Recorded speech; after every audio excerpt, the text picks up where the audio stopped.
In the final moments of Steve Irwin's life, a routine filming expedition turned into a harrowing encounter.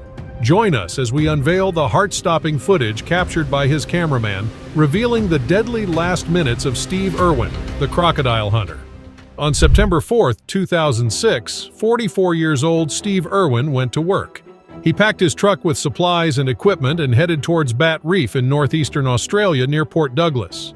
He was getting ready to film underwater scenes for a documentary called Ocean's Deadliest for the Discovery Channel. The documentary was directed by John Stanton. Before the filming, John had a bad feeling. He told his friends and the producer asking to cancel the documentary, but they couldn't due to the money invested. John still felt uneasy but went to the reef with Steve Irwin and the cameraman, Justin Lyons. On the morning of September 4th, they reached a small town near Port Douglas. Steve Irwin's research boat, the Croc 1, took them to Bat Reef, located near the Great Barrier Reef on the eastern Australian coast. The area was home to marine animals like turtles, dolphins, and whales. The crew aimed to film a shark for their episode, so they wore their diving gear and prepared to enter the water. However, the sea was murkier than usual, making it difficult for Steve and Justin, the cameraman, to find a safe spot to search for a shark. They decided to cancel the filming for the day as it wasn't the right time. But before leaving, Steve noticed something interesting. It wasn't a shark, but a beautiful stingray. These marine animals could reach lengths of up to 5 meters or 16 feet, with a long tail that they used as their main weapon in the underwater world. However, Steve Irwin wasn't bothered by the creature. He had spent his whole life working with them and knew that stingrays didn't usually attack humans unless they felt threatened or accidentally stepped on. Steve approached the stingray, positioning himself directly above it. He believed this angle would be perfect for filming shots for his daughter Bindi's wildlife children's show, Bindi the Jungle Girl. He signaled for his cameraman to join him and start recording the animal. It was a peaceful scene against the vibrant colors of the ocean floor.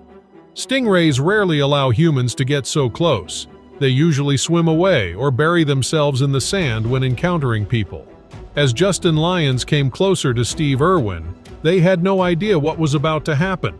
Suddenly, the stingray thrust its sharp tail upwards, piercing through Steve Irwin's chest. At first, he didn't fully grasp the seriousness of the attack. In the chaos of the water, his body felt numb for a few seconds. Even in the midst of this dire situation, Steve Irwin told Justin to keep the camera recording.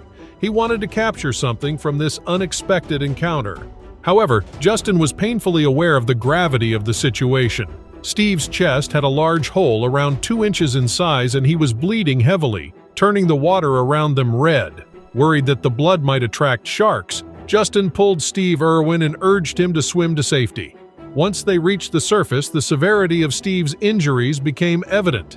He was in intense pain and losing blood rapidly. Steve cried out to Justin that his lungs were punctured, but the truth was even worse. The stingray's tail had cut into the side of his heart, and the massive blood loss meant he could die within minutes. Justin shouted to the crew on the boat for immediate help. They hurriedly placed Steve on an inflatable speedboat and rushed towards land. Throughout the ordeal, Steve showed incredible strength. Despite fading consciousness, Justin and the crew pressed the wound to stem the bleeding. They pleaded with Steve to stay alive for his family and 2 children's sake. Steve Irwin knew he didn't have much time left and accepted his fate peacefully. His eyes closed and his face turned blue. Paramedics attempted to revive him on the shore, but it quickly became clear that Steve Irwin had tragically died from his injuries. Even if he had been taken to the hospital, the chances of survival were slim after the stingray's tail struck his heart. Steve died surrounded by the animals and wildlife he had cherished throughout his life.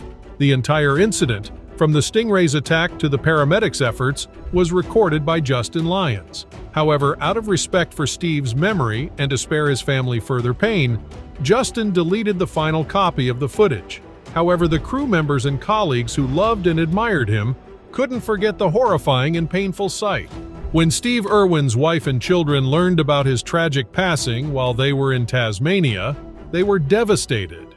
In honor of Steve Irwin's wish, Bindi and Rob dedicated themselves to becoming zookeepers and conservationists, carrying on their father's legacy.